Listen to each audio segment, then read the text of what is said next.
Het idee om zo'n ding weer aan de praat te krijgen, dat is eigenlijk de insteek. Wil het nog lukken om zo'n ding weer op het dik te krijgen?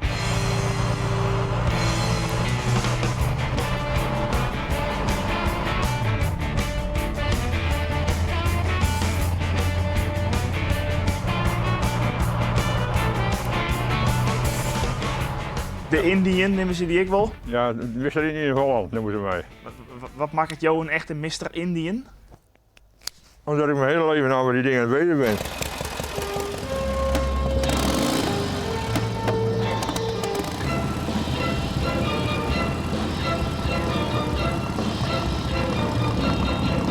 En dan heb ik een onwinst. Ja. 2 nijjongens. 2 onwinst. Ja. Hier achter u stiet al wat. Ja, dat is de Pontiac. Dat is de tweede aanwinst. De eerste aanwinst is de Nije Steile Wand. Die staat in het museum. Daar willen we direct dan even in.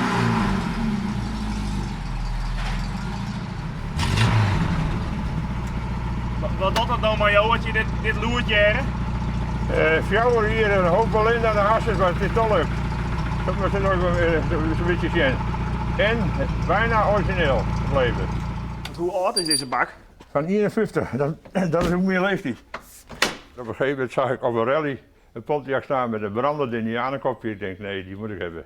Dat hoort bij de Indiaan.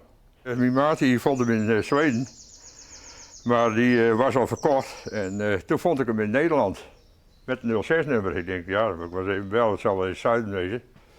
Dus ik belde die vent op en ik herkende gelijk de stem. En de man reed vroeger Harley. Dus ik begon natuurlijk met de woorden, ja, vuile kut Harley-rijder.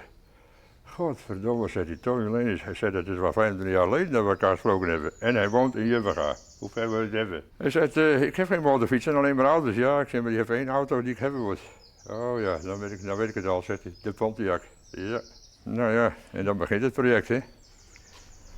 Maar het is een mierenneukerig werk, hè. Maar al die stripjes ook allemaal nog origineel, hè. Al die schroefjes ook. De aanleiding van deze auto is iets anders. Dan moeten we even naar binnen toe. Kijk, ook even een nieuwe sigaar opsteken. Hier staat onder het begin van de Pontiac. Toen ik in het museum stond, toen kwam er een keer een vader en een zoon binnen. En die zoon die liep rechtstreeks op mijn steile wand af. En die zegt, die gaan we vandaag meenemen. Ja, ik betaalde wel voor, zei hij. Ja, dat zal wel, maar je krijgt hem niet, klaar. Nou, er werd een hele lange discussie, maar ik moest van die vent af natuurlijk. En toen zegt hij tegen mij van... Hij zei, als je hem nou zou willen verkopen, wat wil je dan hebben? Nou, ik denk, ik moet van die eikel af.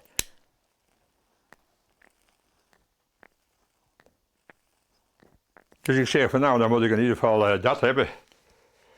Hij kijkt me aan, dat is wel heel veel. Ja, ik zeg, dat is ook veel, maar ik zeg, wel moet ik kwijt. Maar hij zegt, dat wil ik wel geven, zegt hij. Nee, ik zeg, ik wil hem niet kwijt, klaar. Dus ik ga s'avonds, vertel ik het verhaal aan mijn vrouw, die is wat zakelijker dan mij. Dat is mijn nadeel, ik ben niet zakelijk genoeg, want dan had ik al lang naar de kapper gegaan. Maar toen had ik meer gebeurd, maar toen maar. En die zegt, maar je hebt er nog wel wat op zolder liggen, dan kun je toch wel een nieuwe maken? Ja, maar dat moet ik werken en daar kan ik maar geen zin meer aan eigenlijk. Dus op een gegeven moment heb ik hem maandag weer opgebeld. Ik zeg, nou, ik moet er zoveel bij hebben. Het werd helemaal stil, het werd overlegd en hij komt weer aan de telefoon en zegt, we komen er morgen vroeg ophalen. Godverdomme, moet ik dan aan het werk? Daar had ik helemaal geen zin aan eigenlijk, maar ja, toen maar. En toen kwam hij hier en toen zei ik, nou wil ik ook weten waarom. Ja, hij zegt, ik heb 10 jaar geleden heb ik een boek gekocht en er stonden 6 van jouw projecten in. En onder andere ook de steile wand. En ik was zo gek van die motorfiets. Hij zegt, ik wil dat ding, hè. Maar hij zegt, nou nog eens wat, ik heb voor jou ook wat, zegt hij. Dan ga je die Pontiac ook kopen. Want je hebt nou toch genoeg geld. Ja, dan had hij me natuurlijk. Moest ik nog veel meer werken. En dit is hem dus, na 3 maanden. Hij is niet zo mooi geworden, hè? Het hele Pontiac verhaal is eigenlijk met deze motor begonnen. En een nije steile wand. En een auto. En een auto. Wat wil je nou meer? Ik hoop dat ik meer zulke klanten krijg. Maar ik ken er niet zoveel aan, maar die zenden er direct weer op. Dat is het nadeel altijd bij mij.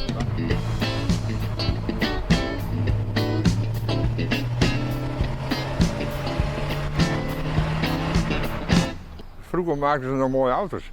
Ja, tegenwoordig ziet die gebakjes, dat ziet er dan niet meer uit, man. Ik vind die mooi meer. En dan zeker dat elektrische niet. Als ik een autoprogramma zie waar ze een oude auto restaureren en een elektrische motor in gooien, dan flikker ik gelijk de televisie uit. Dat hoort niet. Het loopt wel hard op. Hoort origineel, hè? Het loopt wel hard op. Dat lukt zeker uit op, ja zeker. Dat lukt zeker uit op, maar dat hoeft ook niet. Ik wil helemaal niet hard rijden, want dan kunnen ze die auto niet zien. Gaat het om dat ze die auto zien, hoor. Niet om het hard rijden. Dan had ik wel een Ferrari gekocht, die ik niet betalen kan, maar doe maar. Maar wat doet het dan met jou, als het hele prutsie weer... Ja, nou ja, daar kan ik je wel een heel goed voorbeeld van geven. Want toen hij aan de praat gebracht werd, kwam de man die hem geleverd heeft er ook bij. En Jelle was er natuurlijk bij. En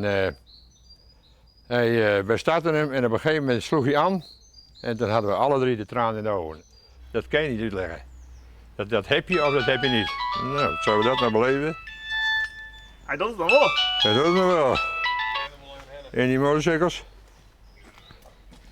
Ach Kees, nee, dan denk je dat je alles gehad hebt. Kom Kees nou eens een keer langs. De bezend zelf, idioot. Ik ben de deurwaarder, dat dacht ik al. Nou jongen, ik heb de camera hier over de vloer. Ik heb helemaal geen tijd. Maar ik zal even zin pakken, wacht even. Ja, ik ben met de opname bezig voor heer. Ja, kom maar neer. Ik moest het briefkoek hebben, want ik had het opgeschreven. Ja, 16 nee joh. Verscheur het maar. Nou, de handel gaat gewoon trouw dus. Ja, die moest nog procent van me hebben. Ik was toen niet thuis. Toen die bracht. Je hebt een verhaal mooi paraat, hè? Ja, die blieven er gewoon in de computer. Ik hoop niet dat ik dement word, dan ben ik het allemaal kwijt. Dat zou zonde wezen. Ja, dat zeg ik. Als je mij met woord laat, dan sta je waarschijnlijk hier morgen vroeg. Nou, maar het is mooi weer, dus we kunnen wel even blijven staan. Dus.